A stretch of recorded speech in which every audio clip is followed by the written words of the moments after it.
Hi, ಗೊತ್ತಾಯ್ತಾ ಇದು ಯಾವ ಬೀಚ್ ಅಂತ? ಸೊ ಗೊತ್ತಾಗಿರಲೇಬೇಕು ಅಲ್ವಾ? ಸೊ ಇದು ನಮ್ಮ ಗೋಕರ್ಣ ಬೀಚ್. ಸೊ ಭಾಳ ಚೆಂದ ಇದೆ. ಅದನ್ನ ಹಾಳು ಮಾಡೋದು ಹಿಂಗೆ, ಎಲ್ಲಿ ಬೇಕಲ್ಲಂದರೆ ಪ್ಲಾಸ್ಟಿಕ್ ಬಾಟಲ್ಸು, ಕುಡಿದು ಬಿಟ್ಟಿರೋ ಎಣ್ಣೆ ಬಾಟಲ್ಸು ಎಲ್ಲಿ ಬೇಕಲ್ಲಿ ಬಿಸಾಕ್ತೀರ. ಇಲ್ಲಿ ನೋಡಿ ಗಾಜಿನ ಚೂರು ಹೆಂಗೆ ಕಟ್ ಮಾಡಿ ಬಿಸಾಕಿದ್ದಾರೆ. ನಾಚಿಕೆ ಆಗ್ಬೇಕು ನಿಮ್ಮಂಥವ್ರಿಗೆಲ್ಲ. ಸೊ ನಿಮ್ಮ ಮನೆ ಮುಂದೆ ಒಂದು ಸಣ್ಣ ಪೇಪರ್ ಅಥವಾ ಸಣ್ಣ ಪ್ಲಾಸ್ಟಿಕ್ ಬಿದ್ದಿದ್ರು ಕೂಡ ಎತ್ತಾಕ್ತೀರಾ. ಸೊ ಗೋಕರ್ಣ ಏನು ತಪ್ಪು ಮಾಡಿತ್ತು? ಒಂದು ಪ್ರದೇಶನ ಚೆನ್ನಾಗಿ ನೋಡ್ಕೊಳಕ್ಕಾಗಿಲ್ಲ ಅಂದರೆ ಅದನ್ನ ಹಾಳು ಮಾಡೋ ಒಂದು ರೈಟ್ಸ್ ಯಾವನಿಗೂ ಇಲ್ಲ. ರಿಕ್ವೆಸ್ಟ್ ಇಷ್ಟೇ, ಊರಿಂದ ಬನ್ನಿ, ಎಂಜಾಯ್ ಮಾಡಿ, ಆಟ ಆಡಿ. ಆದರೆ ನೀವು ತಂದಿರೋ ಪ್ಲಾಸ್ಟಿಕ್ಸು, ನೀವು ತಂದಿರೋ ಬಾಟಲ್ಸ್ನ ತಗೊಂಡೋಗಿ ಒಂದು ಡಸ್ಟ್ಬಿನ್ನಲ್ಲಿ ಹಾಕಿ.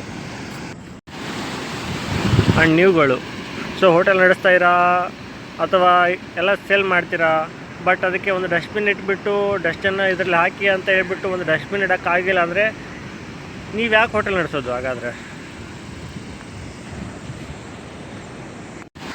ಸರಿ, ಓಕೆ, ನಮ್ಮ ದೇಶದಲ್ಲಿ ಈ ಥರ ಇದೆ, ಬಟ್ ಬೇರೆ ದೇಶದಲ್ಲಿ ಯಾವ ಥರ ಕ್ಲೀನಿಂಗ್ ಮೇಂಟೈನ್ ಮಾಡ್ತಾರೆ ಬೀಚಸ್ ಥರ?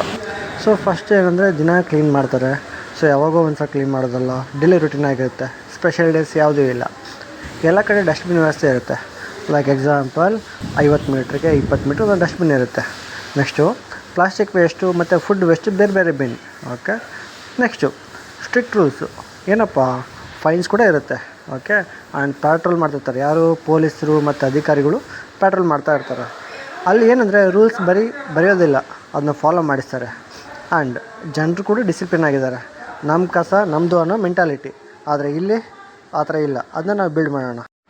ಆ್ಯಂಡ್ ವೆಂಡರ್ಸ್ ಕಂಟ್ರೋಲ್ ಏನಿದೆ, ರ್ಯಾಂಡಮ್ ಅಂಗಡಿಗಳು ಇರೋದಿಲ್ಲ, ಓನ್ಲಿ ಲೈಸೆನ್ಸ್ಡ್ ವೆಂಡರ್ಸ್ ಮಾತ್ರ ಇರ್ತಾರೆ. ತಮ್ಮ ಕಸ ತಾವೇ ಮ್ಯಾನೇಜ್ ಮಾಡಬೇಕು ಅನ್ನೋದು ಎಲ್ಲರ ತಲೆಯಲ್ಲೂ ಇರುತ್ತೆ.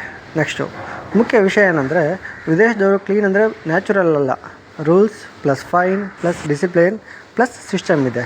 ನಮ್ಮಲ್ಲಿ ಏನು ಮಾಡಬೇಕು, ಅತಿ ಹೆಚ್ಚು ಡಸ್ಟ್ಬಿನ್ ಇಡಬೇಕು, ಸ್ಟ್ರಿಕ್ಟ್ ಫೈನ್ಸ್ ಹಾಕಬೇಕು, ಮತ್ತು ಪ್ಲಾಸ್ಟಿಕ್ ಕಡಿಮೆ ಹಾಕಬೇಕು. ಆ್ಯಂಡ್ ನಮ್ಮ ಕಸ ನಾವು ರಿಮೂವ್ ಮಾಡಬೇಕು. Thank you. ನೀವೇ ಕ್ಲೀನ್ ಮಾಡ್ತಿರೋದು ಇದೆಲ್ಲ? ಗೌರ್ಮೆಂಟ್ ಅಪಾಯಿಂಟ್ ಮಾಡಿರೋದಾ? ಆಗುತ್ತಾ ನಿಮ್ಮಿಬ್ಬರ ಕೈಲಿ ಪೂರ್ತಿ ಕಂಪ್ಲೀಟ್ ಮಾಡೋಕ್ಕೆ? ಇಬ್ಬರು ಇರ್ತಾರೆ. ಟೋಟಲ್ ಎಷ್ಟು ಜನ ಇದ್ದೀರಾ? ಆಗುತ್ತಾ ಒಂದು ದಿನಕ್ಕೆ ಕ್ಲೀನ್ ಮಾಡೋಕ್ಕೆ? ಮಳೆಗಾಲ ದಿವಸಲ್ಲಿ ಆಗಲ್ಲ. ಹಾಂ ಮಾಡ್ತೀರಾ? ಸೊ ನಿಮ್ಗೆ ಏನು ಅನಿಸುತ್ತೆ, ಇಲ್ಲಿ ಜನ ಇದ್ದಾರೆ ತಾಮ ಬಾಟ್ಲಿ ಎಸಿತಾರಲ್ಲ, ಏನು ಹೇಳ್ಬೇಕಂತ ಇಷ್ಟಪಡ್ತೀರಾ ಅವರಿಗೆ, ಜನರಿಗೆ?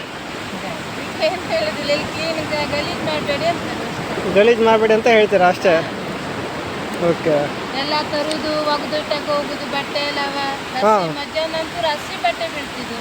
ಎಷ್ಟು ಹೇಳಿದ್ರು ಕೇಳಲ್ಲ. ಪಂಚಾಯತ್ ನಮ್ಮ ಹತ್ರ ಕೋಲ್ ತಗೊಂಡು ಅವ್ರಿಗೆ ಹೊಡಿಬೇಕು ಅನ್ಕೊಂಡು ಪರ್ಮಿಷನ್ ಇದೆ ಅವರಿಗೆ ಹೊಡಿಲಿಕ್ಕೆ. ಹೌದು, ಕೋಲ್ ತಗೊಂಡು ಹೊಡಿಬೇಕಂತ ಅನ್ಸುತ್ತೆ, ಬಟ್ ಹೊಡಿಯೋಕ್ಕಾಗಲ್ಲ ಅವರಿಗೆ.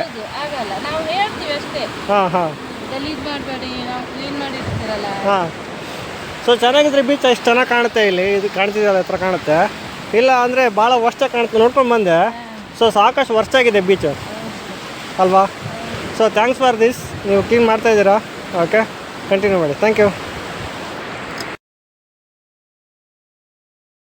ಸೊ ಇದು ನೋಡಿ ಎಷ್ಟು ಚೆಂದ ಇದೆ ಅಲ್ವಾ? So without plastic, without bottles, ಎಷ್ಟು ಚೆಂದ ಇದೆ. ಸೊ ಇದು ಆ್ಯಕ್ಚುಲಿ ಸಮುದ್ರ ತನ್ನ ಅಸ್ತಿತ್ವ ಕಾಪಾಡ್ಕೊಂಡಿದ್ದು. ಆದರೆ ನಾವು ಮೇಂಟೈನ್ ಮಾಡಿದ್ದು ಹೇಗೆ ಅಂದರೆ, ಇದಕ್ಕಿಂತ ಮುಂಚೆ 2 ವೀಡಿಯೋದಲ್ಲಿ ಹೇಳಿದೆನಲ್ವಾ? ಸೊ ಪ್ಲಾಸ್ಟಿಕ್ ಬಾಟಲ್ಸ್, ಗಾಜಿನ ಬಾಟಲ್ಸ್, ಸೊ ಆ ಥರ ನಾವು ಮೇಂಟೈನ್ ಮಾಡಿದ್ದು. ಸೊ ಯಾವ ಚೆನ್ನಾಗಿದೆ.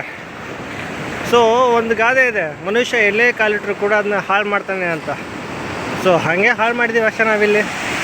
ಸೊ ಅದನ್ನ ಅವಾಯ್ಡ್ ಮಾಡೋಣ, ಚೆನ್ನಾಗಿರೋಣ, ಚೆನ್ನಾಗಿ ಪ್ರಕೃತಿನ ಸೇವ್ ಮಾಡೋಣ. Thank you, bye.